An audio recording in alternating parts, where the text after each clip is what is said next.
Alors je suis Renaud Gauthier, je suis plasticien et responsable du programme Innovation, Design, Entrepreneuriat et Art qui est porté par l'École centrale de Lyon et EM Lyon Business School.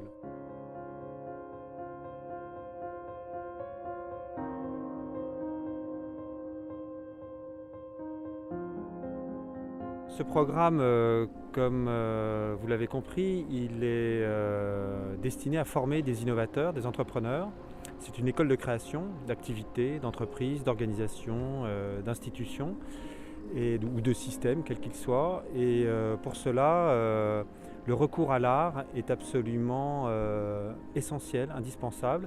Et nous le commençons très tôt dans le programme puisque dès le début de la première année, nous amenons nos étudiants non seulement à produire du design sur les premières semaines, mais produire une installation d'art contemporain pour la Fête des Lumières qui se déroule, comme vous le savez tous, aux alentours du 8 décembre. Nous sommes là donc dans cette installation qui est un hommage, une réponse à un questionnement autour de l'influence de René Descartes et de discours de la méthode sur la place de la science dans notre fonctionnement, notre organisation et également sur la démocratisation des savoirs et de la connaissance. Cette installation a donc toute sa place à l'ESPE, l'École supérieure de la pédagogie et de l'enseignement, qui est portée par le ministère de l'Enseignement supérieur et de la Recherche. Nous sommes donc là dans un bâtiment de l'Université de Lyon 1, donc qui est un peu notre consoeur. Et l'idée est de donner à visiter, donner à voir, à comprendre, à expérimenter une installation qui part de modules, en particulier ce que vous pouvez voir autour de vous, qui est un module qui est la liseuse de la bibliothèque. Et c'est un hommage à la lampe Cambridge qu'on trouve dans toutes les bibliothèques. Et cette pratique de l'apprentissage des connaissances au travers de la lecture. Aujourd'hui, la lecture a changé, la lecture est interactive, elle est véhiculée par les réseaux, sur le web en particulier, des réseaux de savoir et de connaissances. Et bien toutes ces lampes communiquent entre elles, un petit peu comme toutes ces lumières qui peuvent s'allumer dans notre esprit, comme toutes ces lumières qui peuvent s'allumer sur les cartographies du web, telles qu'on peut les voir actuellement sur Internet.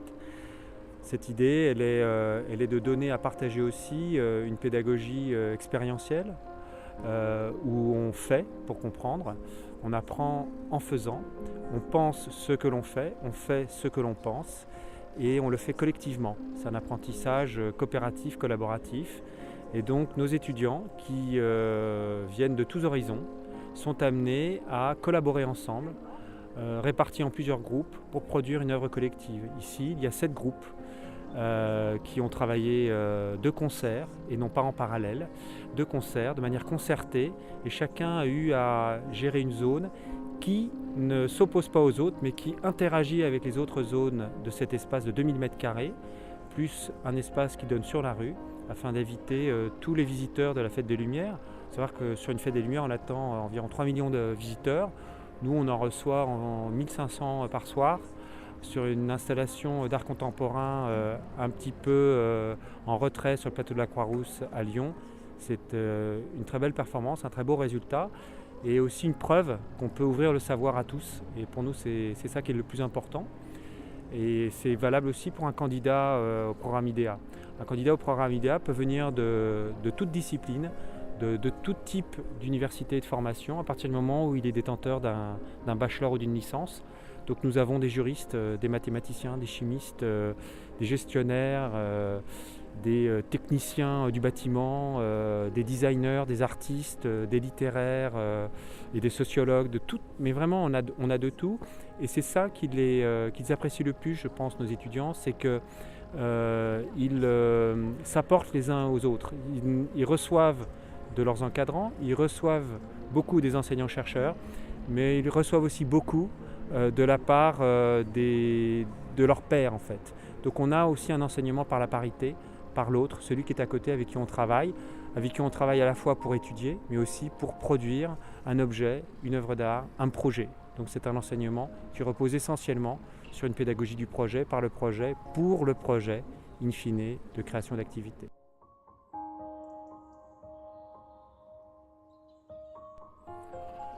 Alors, pour quelqu'un qui a un peu peur de se lancer dans l'aventure, j'ai envie de dire, bon d'abord il y a quand même un cautionnement, une garantie, un socle de deux grandes écoles qui ont plus de 140 ans d'âge chacune, l'EM Lyon Business School et l'École Centrale de Lyon, qui sont quand même des très grandes références de niveau international. Pour indication, la recherche de l'École Centrale de Lyon est classée deuxième en France en sciences dures derrière Polytechnique. Ça vous donne un petit peu le niveau du cadre dans lequel nous évoluons, nous travaillons. C'est une école de l'innovation et de la création qui est portée par ces deux grandes écoles. Et actuellement, on sait bien que ça ne suffit plus, justement, ces grandes institutions. Il faut aller au-delà, il faut produire quelque chose qui a du sens, qui permette de créer les emplois de demain. Et effectivement, il y a une part de risque, mais nous l'assumons tous, cette part de risque. L'État l'assume en soutenant cette formation. Les grandes écoles l'assument en portant ce diplôme. Et les grandes entreprises qui nous soutiennent, je cite deux très grandes entreprises pour mémoire, le groupe Hutchinson, 26 000 personnes, qui est un grand groupe industriel de stature mondiale, filiale du groupe Total, qui est quand même la première entreprise du CAC 40. De l'autre côté, le groupe SEB, qui est le premier groupe d'électroménager européen, un des plus grands groupes mondiaux, donc qui concerne plutôt la grande consommation. Ils ont apporté dès le départ leur soutien à notre formation. C'est donc qu'ils y croient, il y a toutes sortes de débouchés. On n'est pas forcément destiné à monter son entreprise tout de suite, mais on est destiné par contre à être porteur d'innovation, à être conducteur de changement, développeur d'activités et ou créateur d'activités à terme dans un écosystème entrepreneurial qui se construit, qui se tisse tout autour de cette formation.